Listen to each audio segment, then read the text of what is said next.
இன்றைக்கு நடந்து கொண்டிருக்கின்ற இந்த அரசியல் நிகழ்வு, இன்றைக்கு ஆட்சி செய்து கொண்டிருக்கின்ற இந்த ஆட்சியாளர்கள், இதற்கு முன்னரே ஆட்சி செய்து கொண்டிருந்த ஆட்சியாளர்கள் எல்லோருமே ஒரே குட்டையில் உரிய மட்டைகள் தான்.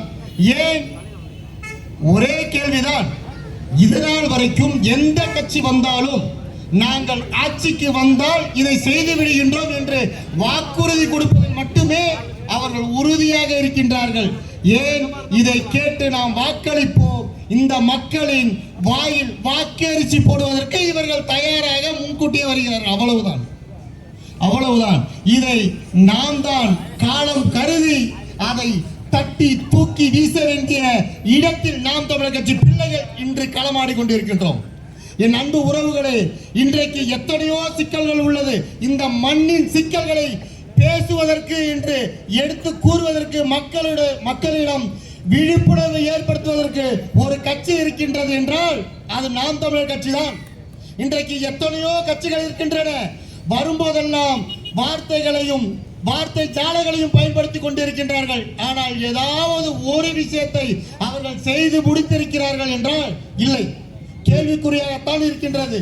இன்றைக்கு இதே இந்த மண்ணை சத்தியமங்கலம் என்று சொன்னவுடன் நாம் எல்லோருக்கும் ஞாபகம் வருவது யார் தெரியுமா? முதலில் பேசிய தம்பி கூட சொன்னாரு, வீரப்பனார் அவர்கள். ஆனால் அந்த வீரப்பனார் அவர்களை பெயரை உச்சரிப்பதற்கு எல்லோரும் தயங்கிய நேரத்தில் எங்கள் இனக்காவலன் என்று உறுதியாக சொன்னது நாம் தமிழர் கட்சி.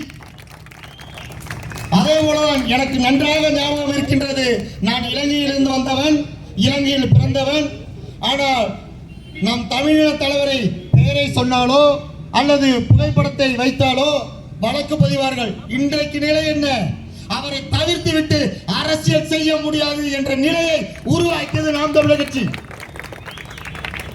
அப்பேற்பட்ட கட்சியில் நாம் எல்லாம் பயணிக்கின்றோம். இந்த மண்ணின் சிக்கல்களை கூட எந்த கட்சிகளும் பேசுவதற்கு இங்கு தயாராக இல்லை. இன்றைக்கு சாய கழிவு பிரச்சனையால இன்றைக்கு இந்த ஆறு மலட்டுத்தன்மை அடைந்திருக்கின்றது. இங்கு உள்ள மக்கள் குடிக்கக்கூடிய தண்ணீரால் நமக்கு புற்றுநோய் ஏற்படுகிறது. இதை எந்த அரசியல் கட்சியாவது பேசுமான பேசாது. இதற்கு போராட்டம் நடத்துமான நடத்தாது.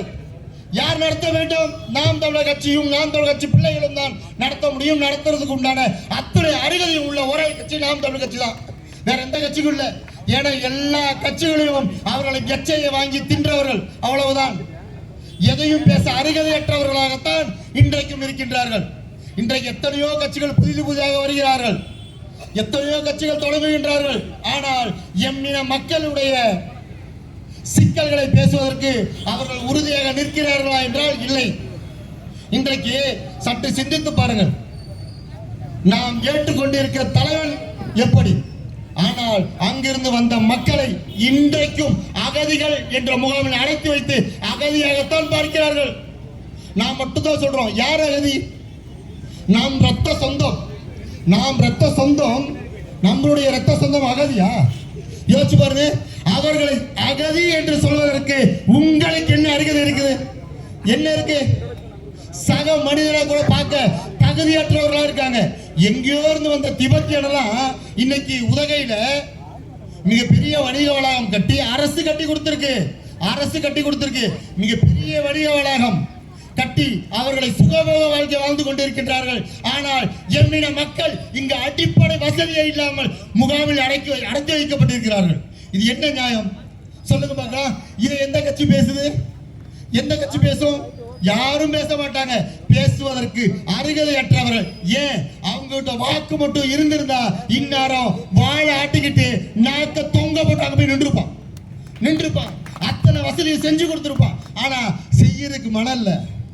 ஆனா வாக்கு வந்த பின்னாடி பாருங்க, அங்க இருந்து எத்தனை பேரை ஒவ்வொரு வாக்குக்காக அவர்களை வாளை பிடித்து தொங்குவார்கள். அப்படிப்பட்ட சூழ்நிலை இருக்கு. என் அன்பிற்கிற உறவுகளை சற்று சிந்தித்து பாருங்கள். எத்தனையோ கட்சிகள் இருக்கின்றது, ஆண்டு கொண்டு இருக்கின்றது, ஆண்ட கட்சிகள் இருக்கின்றது. எந்த கட்சிக்கும் இந்த மண்ணை பற்றியோ, இந்த மக்களை பற்றியோ, இந்த மலைகளை பற்றியோ, இந்த நீர்நிலைகளை பற்றியோ, இந்த ஆடுகளை பற்றியோ, மனிதனை பற்றியோ எந்த சிந்தனையும் இல்லை. அவர்களுக்கு ஒரே சிந்தனை, அதாவது தேர்தல் வந்துவிட்டால் அவர்களிடம் வாக்கை எப்படி வாங்குவது?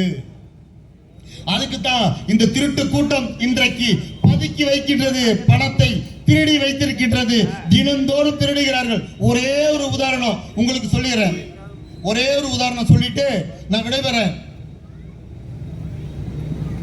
2 நாளைக்கு முன்னாடி முகநூல்ல ஒரு பதிவு, அந்த பதிவில் என்ன சொல்றாங்க அப்படின்னா, ஒரு நம்பர் டாய்லெட், அதாவது எப்போதுமே வந்து பார்த்தீங்கன்னா திராவிட மாடல் ஆட்சியில் எந்த இடத்துலையும் தமிழில் உச்சரிப்பு இருக்காது, தங்கிலீஷ் தான். அதில் நம்பர் டாய்லெட்னு சொல்லி ஒரு ஸ்கீமில் ஒரு டாய்லெட்டை போட்டு வெறும் தகர செட்டு, அந்த டாய்லெட்டுக்கு மொத்தமே மிஞ்சி பேர் 25,000-30,000 ரூபா தான் அது அடிக்கிறதுக்கு இருக்கும் ஒரு கழிவறைக்கு. அந்த கழிவறையை ஒரு மசூதி பக்கத்தில் இருக்கு அந்த கழிவறை, அந்த கழிவறையிலிருந்து நாற்றம் வீசுது அப்படின்னு சொல்லி அந்த கழிவறை அகற்றணும். அந்த கழிவறை அகற்றுவதற்கு வெறும் 2 பேரை வச்சு ஸ்க்ரூ டிரைவர் வச்சு கழட்டி வீசிட்டு தீர்மானம் போட்டிருக்காங்க. என்னன்னு, 4.60 லட்சம் ரூபாய்க்கு அதை அகற்றினோம் என்று. ஒவ்வொரு இடத்துலையும் இப்படிதான் திருடுறான்.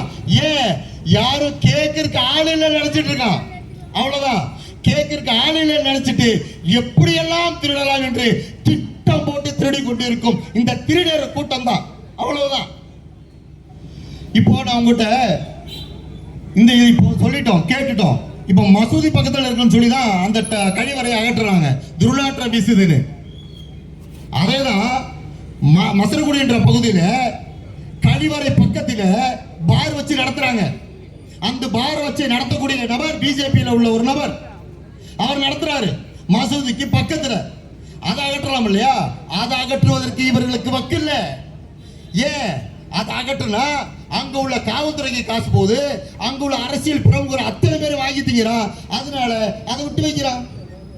அப்ப இப்படிப்பட்ட ஆட்சியாளர்கள் தான் நம்ம ஆட்சியை கொடுத்துட்டு இன்றைக்கு ஒவ்வொரு விஷயங்களையும் சரியாக செய்து விடுவார்கள் என்று ஏமாந்து கொண்டிருக்கின்றோம்.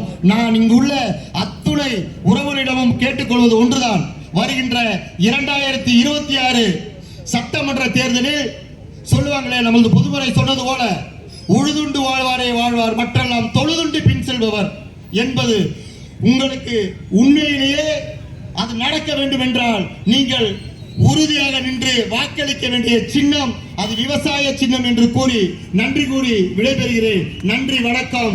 நாம் தமிழர், தமிழ் தாய் வாழ்க, தலைவர் பிரபாகரன் வாழ்க. அடுத்தபடியாக வழக்கறிஞர் ஈட்டா